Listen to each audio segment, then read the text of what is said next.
Hello, everyone. My name is Jimena Aguilar Vega. I'm from the University of Stirling. Welcome to the cryosphere pavilion and this event on limits of adaptation. I want to welcome also those of you watching virtually, including at the cryosphere pavilion in Stockholm and Geneva, and those watching online.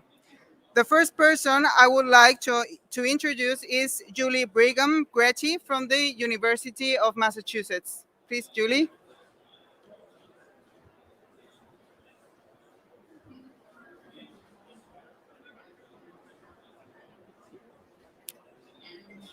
Thank you very much. It's my pleasure to, can you hear me? Okay. It's my pleasure to talk to you about just some perspectives on the limits to adaptation. We like to think we can adjust to anything, but we do probably face some limits. And if a lot of what the reasons are outlined in this report, if you haven't seen it, that come out of this pavilion. I do paleoclimate science. I study shorelines, and I'm interested in how the Arctic has changed over time. And so we can look at previous natural experiments in Earth history, particularly those previous warm periods caused by reasons not related necessarily to CO2. We can look at how sea level has changed. And we know that from the paleoclimate record that if temperatures reach 1 degree, we're already there. We know that we're on the road to something like the last interglacial when sea level was around 6 to 9 meters above present. So we're already on that trajectory, even under the present scenario. At 1.5 degrees, we're starting to head into a world that mimics where we were at about 400,000 years ago in stage 11, with much higher sea levels, and sea level only gets higher. So particularly as we get into 2 to 3 degrees warmer, we're really approaching a world like the Pliocene 3 million years ago, when we actually had PCO2 in above 400 parts per mil. So we're already in a Pliocene atmosphere right now. And so we've got to reverse that, as we all know.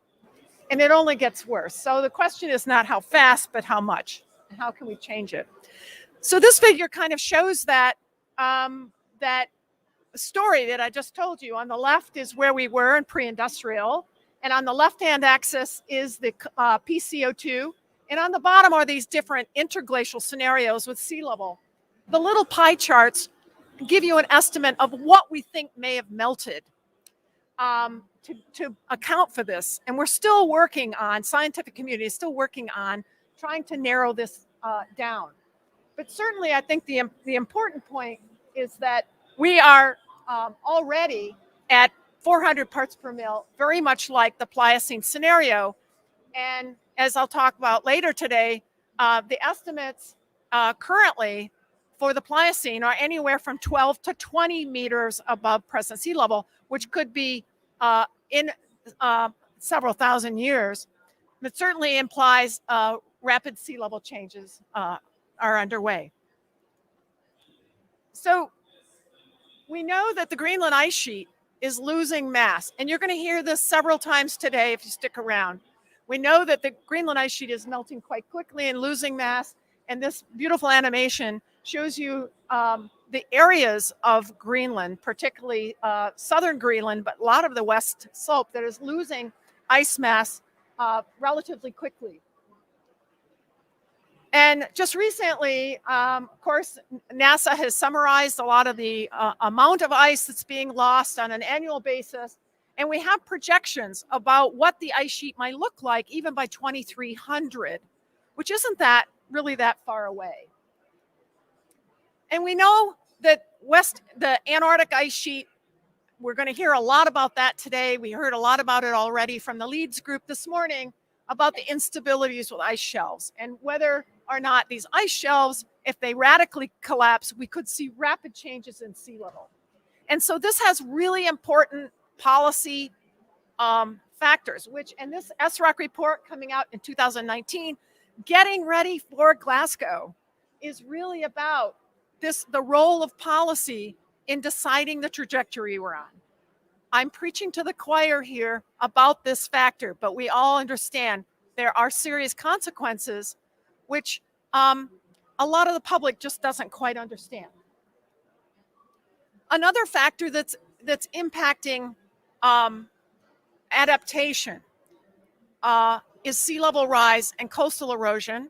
There are many pavilions here today from countries all over the world that are facing coastal erosion and sea level rise. I'm going to highlight just a few things about particularly the Arctic region where I work.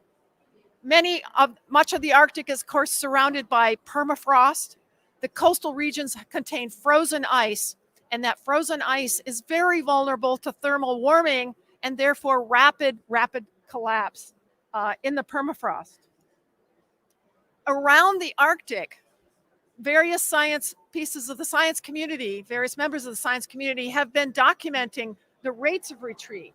And here, the larger the circle here, the more rapid the retreat in meters per year. And you can see that some areas are even up to 8 meters per year in erosion.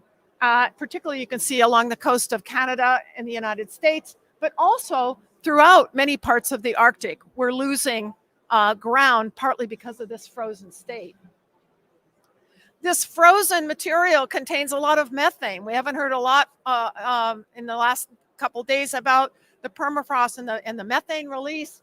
So as these cliffs collapse, we're adding more organic matter into the oceans, but also into the atmosphere as these release. So a lot of communities in the Arctic regions, while they may seem remote to many of us, they are not. These indigenous people who live in coastal regions are really facing a big challenge.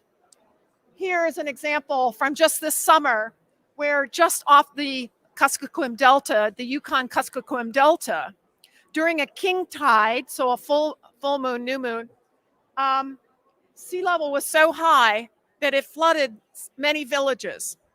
And part of the reason is sea levels coming up, but the other thing is the permafrost is being lost and their villages are sinking centimeters per year in some cases.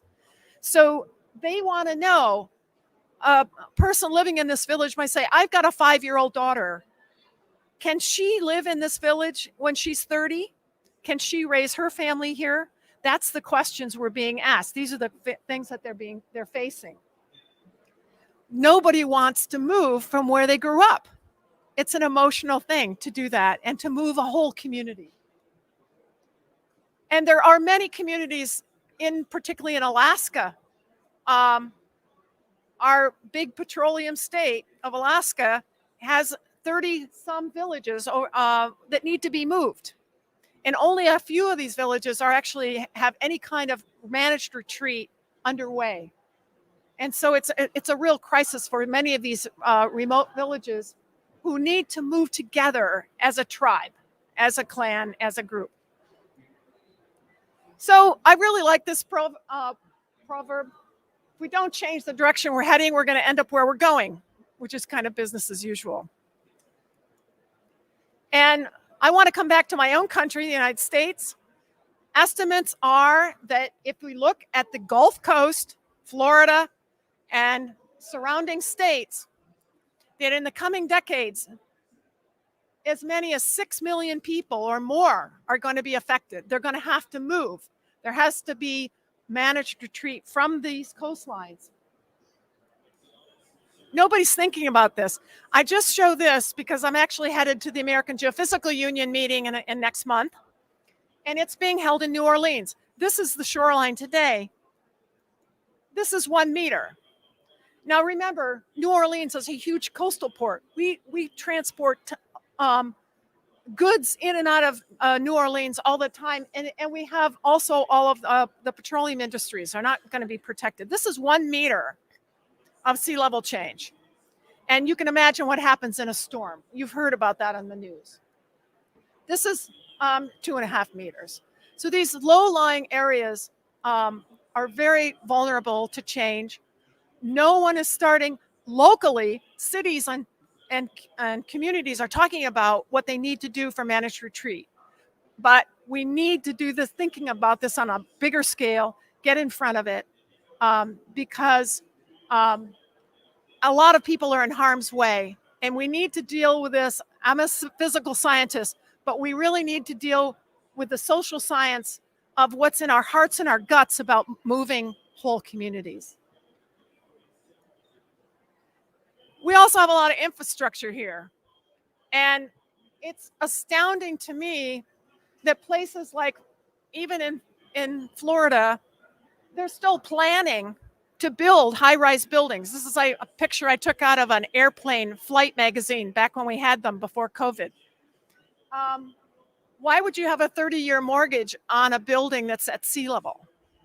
I mean, just think about that. So we have some big decisions in working with businesses and in terms of adaptation. So this is my last slide. This is a paper that came out a couple of years ago talking about how you deal with the policies of risk to communities, whether they accept them or not, the social benefits, what benefits the community, what benefits the larger society, what are the cost-benefit ratios of moving and managing retreat, and where's the political will? And where we want to be is in that upper right-hand corner where there's mutual agreement about benefits to society, benefits to community, and good cost-benefit ratio and political will. Unfortunately, in many places, as this paper outlines, we're in these other boxes where we do not have mutual agreement. So I think this is a real big challenge. And we need to work together with social scientists as well as physical scientists to meet that need. Thank you very much, and I'll turn it on to the next speaker.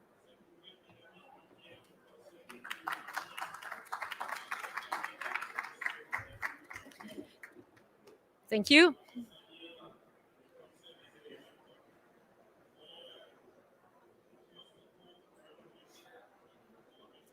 So I will give you a perspective here from the world of glaciers and focus on disappearing glaciers in the world. Glaciers have lost, retreated, and thinned dramatically during the last decades. Here an example from Alaska, an example from Argentina. And what is really new, or not new, but many glaciers have disappeared. They're completely gone, and just some of them just within a few years. Here an example from Switzerland. Here another example from the tropics. Chakotaya Glacier is gone. What about the future? When you look at the futures, this is here a scenario, a high emission scenario, a low emission scenario. It makes a big difference which scenario we are on. For the high emission scenario, the largest glacier in Europe is projected to disappear. Whereas for low emission scenario, maybe half of the volume or mass is still there. Here what you see is the global glacier change by 2100 per degree global warming above pre-industrial. And so what you see is with every degree warming, more mass is lost, more area is lost, sea level is higher. And what I really want to focus here on is the number of glaciers that are disappearing. We have 200,000 glaciers in the world outside the ice sheets. And for a high emission scenario here, 6 degrees warming, almost 100% are gone. So many, many glaciers are literally completely disappearing. And it's sort of a linear increase depending on the warming. This is the same type of picture or graph for different regions. So what you see is how much mass is remaining. One is here 100% right now. How much is remaining for every degree global warming above pre-industrial? And in all of these figures, graphs, you see it's sort of a linear trend. The higher the warming, the less mass is remaining. And in particular, I want to draw your attention here to these regions here, Western Canada, parts in Asia, Scandinavia, Central Europe, low latitudes, where even with a 1.5 degree warming, there's basically very, very little left at the end of the century. So there's, depending where you are here, it's like 20, 10%, 30% left, even with 1.5 degrees warming. And then in some regions, like the low latitudes here, it is a huge difference if it's 1.5 degrees or 2 degrees. It's really a steep decline here. And when you go to 3, 4, 5, 6 degrees, it doesn't matter anymore. There's not very sensitive, and that is because they're gone. So what you see here is, again, glacier mass that really remain, but now at a more local perspective. Here for every grid cell in the world for the different regions. Blue means a lot of ice is left over by the end of the century. Red, the redder it is, the less is left over. And I want to draw your attention to the black circles. That is glaciers, regions, sub-regions that are completely ice-free by the end of the century here for 1.5 degrees. So even for 1.5 degrees, you see here many sub-regions in these regions are completely ice-free. And the higher the temperature, more regions join that club here with having sub-regions that are completely ice-free, 4 degrees, 5 degrees. And so a lot of ice is still left over in the polar regions, but where people live, where there's livelihoods, that's the regions where many, many glaciers are literally disappearing and very, very little ice left, between like maybe 10, 20% of ice is left in these regions. The consequences, I just want to show an example, is especially in these regions with these smaller glaciers, that mass loss affects runoff. Typically, because of more melt, you have first you have more runoff, but then as the glacier retreats, the runoff goes down, and you have a tipping point here, a turning point, which is called peak water. And it's, of course, for water resources management, it's in order for agriculture, for hydropower, it's very important. Is the runoff from the glaciers increasing or is it decreasing? So this turning point, when that happens, is crucial to know. And what you see here is a global study for each of these grid cells, calculated when is runoff increasing or decreasing from the glaciers. And what you see is, especially in these regions I was talking about earlier that have little ice, here Central Europe or South America, North America, except for Alaska, the peak water, that's the blue, when it's red, has already been reached or is reached very, very, very soon. Whereas the regions here with blue, like here in Alaska, so peak water is going to be reached later. But that's, of course, crucial information for water resources management, agriculture, and any water resources issues. Here's also just an example from high mountain Asia, where the water from the mountains matters a lot. And what I want to emphasize is here that there's large differences depending on the trajectory, the emission pathway, but also very, very large local differences, regional differences, where you can see like peak water is reached very late, the blue color, and in some regions, just neighboring valleys, it has already been reached. Not only the total amount is important, but what is also important is the seasonal variation. Is the seasonal runoff changing? That's, of course, very important for agriculture. And what is shown here is 56 large river basins that have, some of them have only like 2% glaciers. It's one of the large river basins in the world. And you see the runoff changes for the summer months. And when you see blue, means there's more water. When you see red, there's less water under 2 emission scenarios. And what you really see is like in the beginning of the season, in June, here in Europe, North America, or Asia, there's a lot more water because the melting starts earlier. But in August or in the middle of the summer, there's a lot less water. So even though the total amount of water might be the same, the seasonality can change dramatically in these basins, which of course has importance for agriculture. So just want to wrap up here with some key messages. Many glaciers will disappear, but the glacier decline can be slowed by limiting warming. It's really each increment of temperature increase matters and makes a huge difference.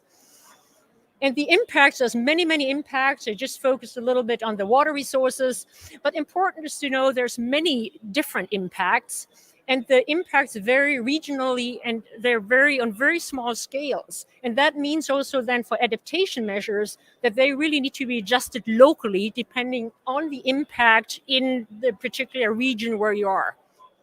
Thank you very much.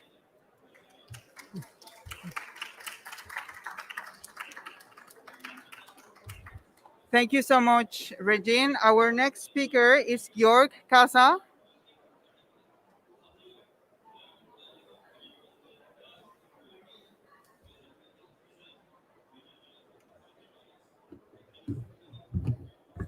So, good morning, and thank you very much. I'm without slides, and there's a good reason for that.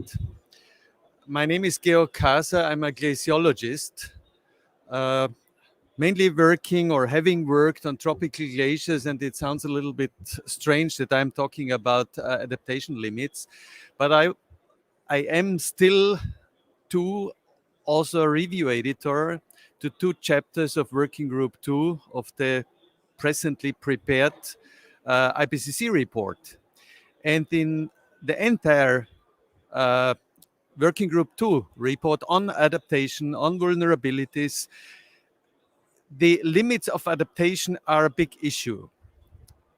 And now I feel uncomfortable for the reason that usually I'm the person to say, to push and say, we have no time to wait. We have no time to discuss about what is needed to be done.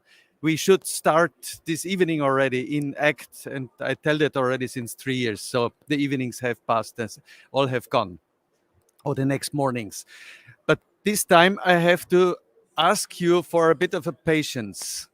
And that is because the Working Group 2 report, with all its different chapters, including a cross-chapter paper on mountains, which is the very first time that something like that is being dealt with, particularly in the IPCC, that is in its final draft for the governmental review process. And by the contract with the IPCC governments, this is all the 196 national governments, the summary for policymakers has to be adopted, and the adoption process is being held mid of February 2022. So we have to wait with these results. I can just tell you that there are plenty of results. There are beautiful results in, and I can just very briefly give you an overview what the kind of where the tendency of these results is going. And I concentrate only on the mountain, this cross-chapter paper on mountains. Although there had been people around here the last days which had the better legacy to talk about. As a review editor, I know basically what is in there without telling too much details, going beyond my possibility. So first of all, we know that adaptation measures so far, there is a lot of increasing number of publications and research out. So almost daily new publications are coming up, and they have assessed hundreds and hundreds of papers, which are all a bit incremental. There is nothing which gives a proper overview. So this assessment will be the first one, which gives a very good overview.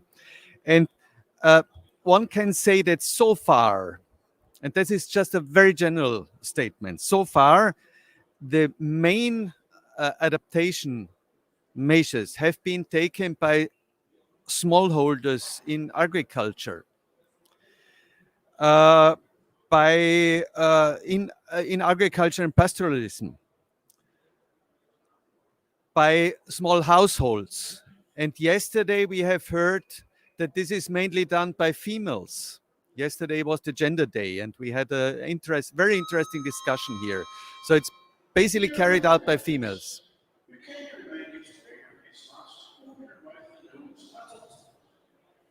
Can I continue? You will hear, but I can't hear anything. Okay, so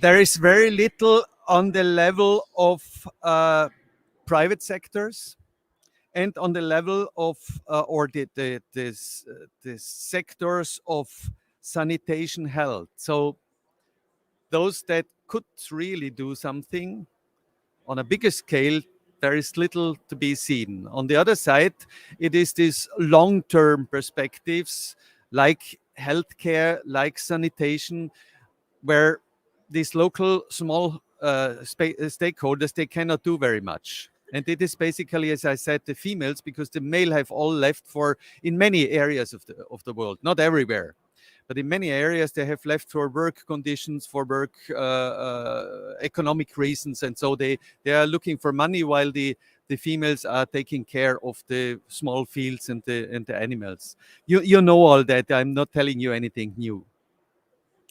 The point is that mountains are extremely complex in all ways. And if you just look at the atmospheric physics or physicists, they don't talk about mountains anymore. They talk about complex terrain. They do meteorology on complex terrain, which is just showing how complex the entire thing is. And that has impacts on how people have adapted to some areas, how they are taking adaptation measurements, how the risks are increasing, and that also created or is overlaid by a complexity of global scale diversity of economic situations, governance situations. And there are two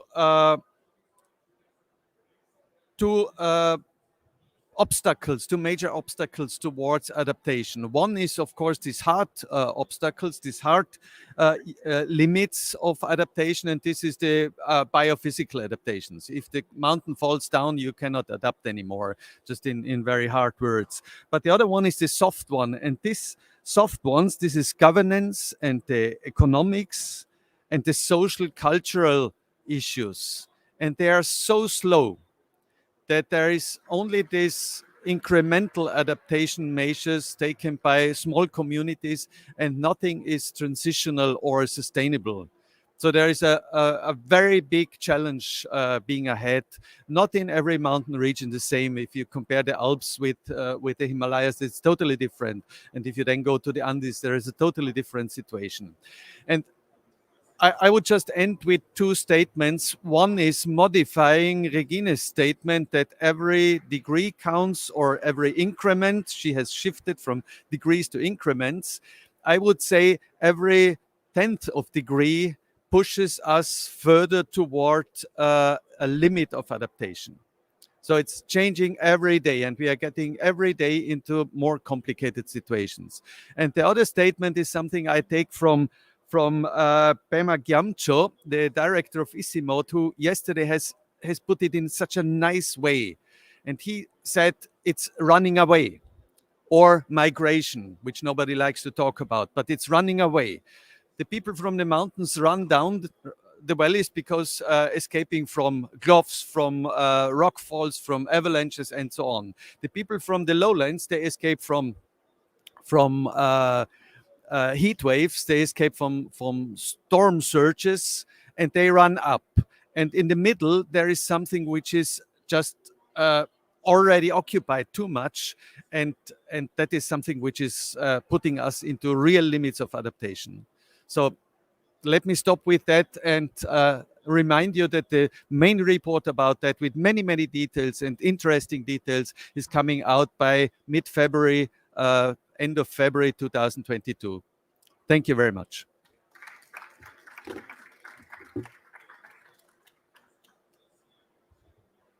Thank you so much, Georg, for this holistic overview.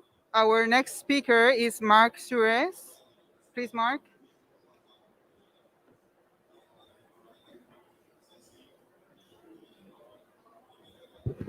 Hello, everyone. Appreciate your being here. We've heard a lot about ice sheets and sea level rise and glaciers and sea level rise and the many impacts. But I want to focus on something a little different here. Most of my research through the years has focused on the Arctic region. And a lot of that's been on the sort of the physics of change, what's happening to the ice cover. But increasingly, I've been drawn into issues of the impacts of what's happening in the Arctic. And I want to talk a bit about the impacts of Arctic rain on snow events. We sometimes forget that the people who are really on the front lines, some of the people very much on the front lines of experience climate change, are those residents of the Arctic themselves. What am I talking about these rain on snow events? I'm trying to put it in a little picture here that we have a moist air mass that moves into an Arctic region where there's an existing snow cover. Now, these are typically during autumn or maybe early spring, typically autumn.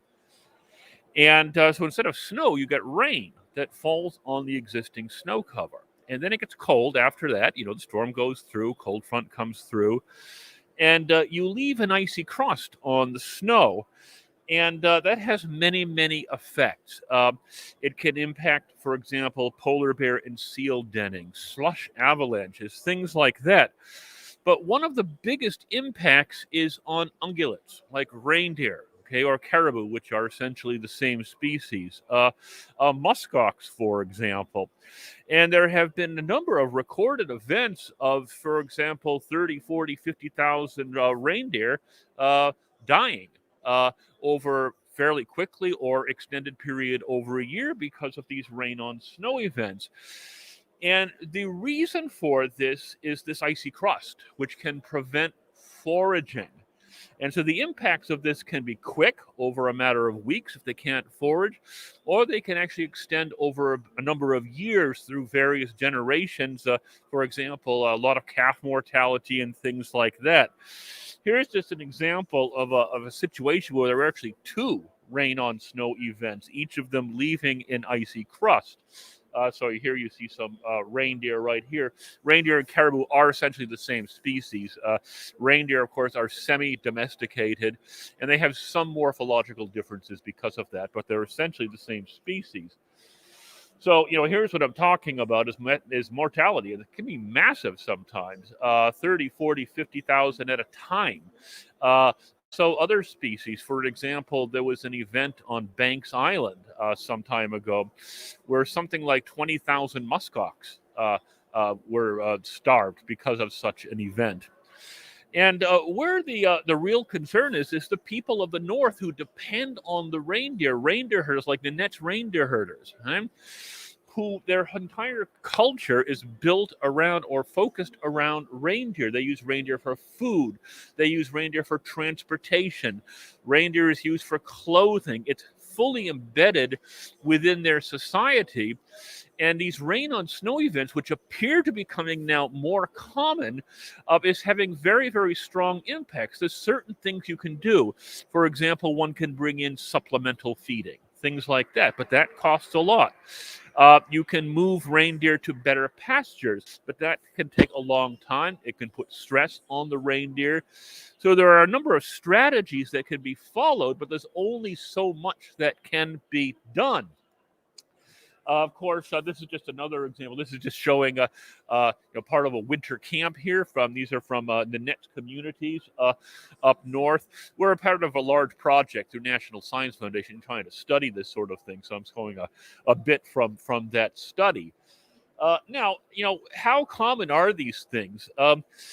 This is actually a challenge. We think they're becoming more common, but how common are they now? There's ways that you can use remote sensing to get at that, using passive microwave remote sensing, active remote sensing, a number of different ways. This was from our colleague, Annette Barsh, who was just doing an analysis over about a 10-year period, trying to look at how frequent these are. And the oranges is where they're more frequent, blues is where they're less frequent. But it's actually a tough nut to crack because some of these events are well reported because of their impacts. Others are not because you can't really, unless you could, automatically sort of identify these sorts of things.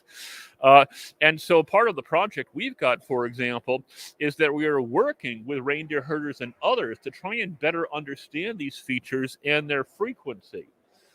Another way to look at these sorts of things is through actual observer networks. This is from what they call the LEO network, and this is operated out of Alaska. But these are things like reports from media and things like this. Here you see one here.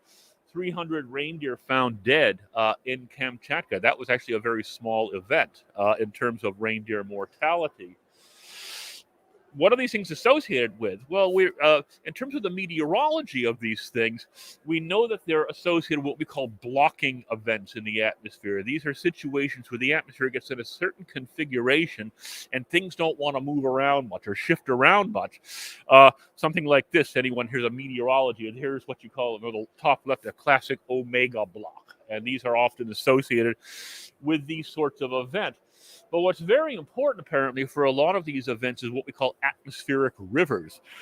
These are narrow bands of very high concentrations of water vapor. You see it in the green there, that sinuous feature going all the way to Svalbard. There's been a number of events on Svalbard, one in particular in 2012, which was the largest precipitation event ever. It caused a large mortality of tagged reindeer, slush avalanches, causing buildings to be damaged.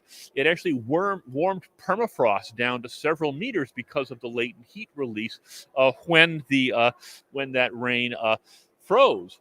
So this is a growing impact. So we talk a lot about glaciers, things like that, ice sheets, but we have to remember that so many of the people on the front line are those residents in the Arctic who are seeing these effects very much right now, and they're getting worse. Thank you.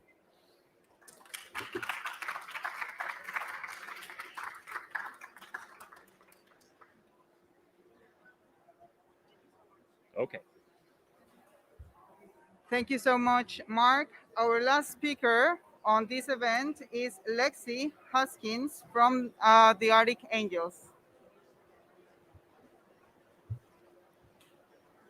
Hello, so I'm Lexi, and I am not going to have any slides, but just give a little bit of a little breather of a perspective of how sea level rise and how the Arctic is impacting me in a landlocked country of Colorado. So I am from Denver, and basically in Denver, we are very far from the sea, but as long as we have the sea level rise is impacting those around us because we are having climate refugees that are flooding away from the coast and coming inland, and as well as impacting those with the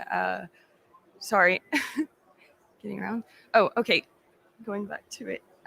So essentially, water is extremely important to us in Colorado. It is gold, and we don't have that much of it because we rely on the snowmelt, and snowmelt is regulated by the jet stream and the ocean currents. And when the sea ice is melting, the ocean currents and the jet stream are being impacted. And with these droughts comes fires, comes mudslides, comes floods. And I have experienced all these things with seeing floods in 2013. The Big Thompson River went through the canyon, and it was 20 feet high, so 7 meters, and it wiped out everybody's homes, and there was literally nothing left in this in the canyon.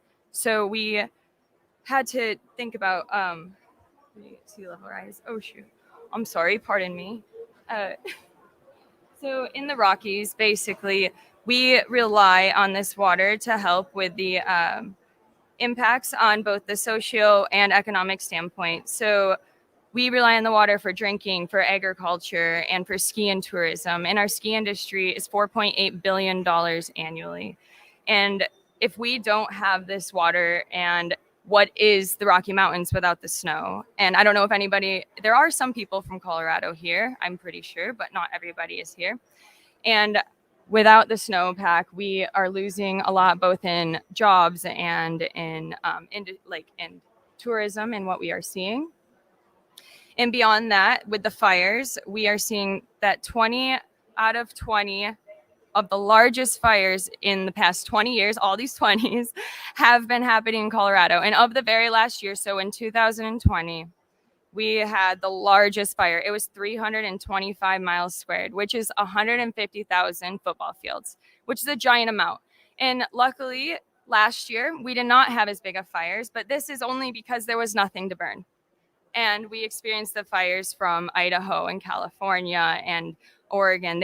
All of that pollution was coming into our town. And for 3 months in Colorado, where it is sunny and we have blue skies all the time, we did not have blue skies. We had air pollution. We couldn't breathe. It was terrible. People were getting sick. People were losing lives. And we know, fires are being experienced everywhere, so is droughts, but it's just a little bit of a perspective coming from a landlocked country where sea level rise is not immediately seen, but we are experiencing extreme events that are impacted from the sea level rising and changing the atmospheric and ocean currents. So, thank you.